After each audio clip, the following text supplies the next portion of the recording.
What's up everybody, and welcome to the channel. Today we're going to check out this 2025 Honda Accord. This one is an EXL hybrid, finished off in radiant red with an MSRP at $36,500. Do you think this is the best family sedan under $40,000?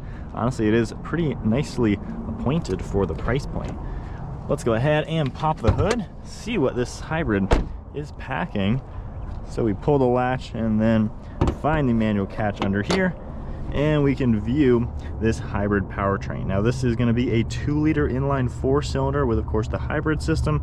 Net horsepower is 204, net torque is 247. We have the ECVT transmission. This one is front-wheel drive. And then as far as MPG goes, on a 12.8 gallon fuel tank, you're looking at 51 miles per gallon in the city with 44 on the highway. And it's about a 600-mile range, which is pretty insane. Now for the headlights, you got a nice design with LEDs up above, dark housing fading into this upper grille. You can see the nice gloss black, got the Honda badge as well. Lower grills finished off in the plastic material, got all your parking sensors, and then I like how there's gloss black trim throughout this. Now this style of this car, honestly, it's a pretty understated looking car. There's really not much character to it. It's a little plain in my opinion. However, in a beautiful color like this, I think that does add to the style quite a lot versus a grayscale. So this one's not too bad looking, pretty clean overall. You got some sharp hood lines as well. And then making our way to the side, you got a gunmetal set of 17-inch wheels with a split 5-spoke.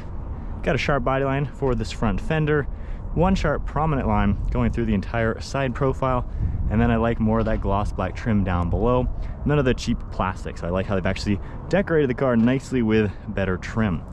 We got the body colored mirrors, body colored door handles, just some black throughout the windows with a nice chrome trim line. Got the sunroof and the shark fin antenna up above. And then for the side profile, it's pretty proportional overall. Really can't complain. I like how the roofline kind of slopes into the back. This is a little bit bigger than your typical midsize, so it's slightly larger than a Toyota Camry. In back, you have a nice set of LED taillights with the red and black housings. I like how they are all connected, has a cool look to it. You got your parking sensors, more of the gloss trim, your Accord hybrid logo, and then a small Honda badge in back. So again, understated style, a little on the plain side, but in a nice color. It's not too bad looking. From here, we can just press the button and popping open the trunk. With the seats up, you're talking just under 17 cubic feet of cargo volume. So this is a pretty large trunk, as you can tell.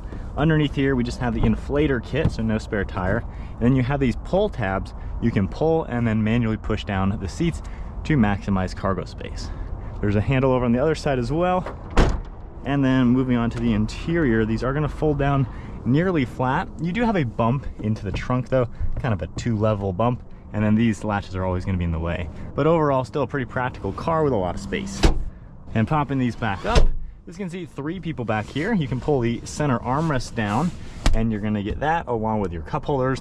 There are plugs, we have your air vents, a little bit of storage over there as well.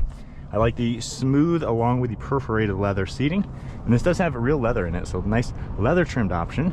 You got some plastic on the door panel, a nice padded armrest, and then at 5'11", hopping into the back seat now. I have the driver's seat at my height as well, and I have plenty of legroom and knee room, good headroom as well. These seats are really plush and very padded.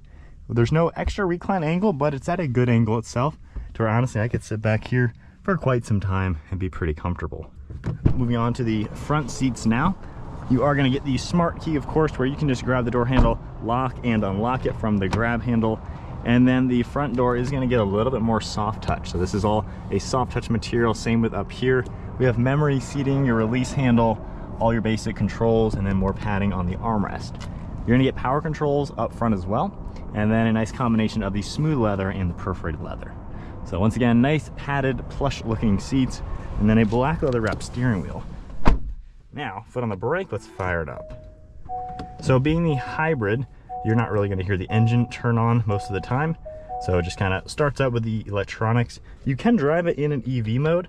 So when the battery's charged enough, like right now, you can actually drive this fully electric, which is a really cool touch. On the steering wheel, we have Bluetooth and audio controls, cruise control settings on the right with your distance pacing, lane keeping, and all of that. On the left side of the gauge cluster, you can scroll through a couple different things and see a few items popping up. So nice design overall, pretty simplistic as well. So you can see a few more things you're able to take a look at.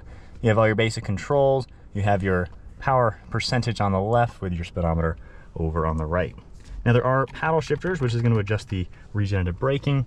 We also have the stalk on the right for windshield wipers, headlights on the left, and then one of your air vents over here. Got some soft touch up across the dashboard, and I really like how all the air vents are integrated with this cool mesh. That's a pretty neat design, just giving it a sporty look. And then on this multimedia screen, we have all sorts of different toggles. You can view your power flow, and you can see just the insane range this car has. But there's Android Auto, Apple CarPlay, everything else that was going to pop up. Right side also has a few more things that you can view. You have some shortcuts over here as well. Very nice and simple with a little volume dial. And then in reverse, you have a pretty HD backup camera. A couple different views you can take a look at. Parking sensors on the right. Down below all of that, we do get climate controls with nice physical dials, fan speed, dual zone temp, your different zones, heated, and then you also have your heated seats. I also like the little bit of contrast trim underneath the whole dashboard. You're going to see extra plugs, wireless charging and storage, and then we have the EV mode as well as different drive modes. You can toggle all of that. It's going to give you a pretty cool depiction as well. We have our brake hold, and then more of this contrast, lots of storage, and then storage all throughout the center. You have a nice padded armrest too, and then glove box has a pretty good amount of space. One last look at the interior. Honestly, it's a pretty nicely appointed interior with good use of materials, nice tech. It's laid out in a premium way to where this feels like a pretty nice car. Light colored headliner with a sunroof. We also have a sunglass holder and then a nice thin mirror. All right, so setting off now in the hybrid Accord. If I hit the E button right now, we're in full electric mode, and the display here will show you that it's the battery driving the motors. You can also get that same display in the gauge cluster. You can configure the right side and see all sorts of different things popping up. But from here, as long as you don't really floor it, you can drive in pure electric mode. I think that is a really cool touch. This is a general hybrid. This isn't a plug-in hybrid to where you can really do like a 30-mile drive on EV power. Normal hybrids basically kind of constantly charge themselves and allow you to drive it in an electric mode for slower speeds and things like that. And I like how this actually lets you drive at normal speeds. There's a lot of normal hybrids that just don't let you have this type of basically battery optimization and hybrid optimization. So I think that is a really cool touch to where you can almost drive this like an EV. Now, the low charge, it got down to maybe 25% or so, engine kicked on, and I won't be able to do EV mode for a little bit. But I like how you do have that. The range is insane on this car. I would love to try to hyper mileage this, visiting some family 10 hours away and see if I can go on one tank. That would be so exciting, honestly, to see how good the range really is. But this is a pretty nice car to drive, honestly. The interior, it feels like a premium vehicle. And the fact that this is sub 40 grand, honestly, there are $40,000 cars that don't feel even remotely this nice. You got a good tight turning radius, really good view around. It's just an effortless, really normal, nice place to be. While the outside is a little on the boring side with the styling, I think the interior makes up for that to where it feels like kind of a mini premium car, and yet it has size that is bigger than your typical midsize. So it's just a really good blend of a car. The hybrid integration is pretty good as well. We're just in normal mode. I don't really feel the engine and electronics kicking in. It just kind of drives effortlessly. I can view it and know that we're just on EV. If I give it a little bit extra throttle, of course, the engine kicks in. You don't really feel it or hear it at all. Aside from if you're really flooring it, you don't really notice anything. It just is a very integrated hybrid system. It's quiet, it's smooth. Road noise and things like that. I mean, we're on a little bit of a bad road. I can hear it a little bit. I don't hear any wind noise going around 40. So overall, this is a pretty comfortable car. The seating position, I can get in a really good position to just fit nice and comfortable in this car, and I have no complaints with the overall comfort. Armrests are in a great place. I have great leg room, arm room, everything just feels really roomy in here, especially even the back seats.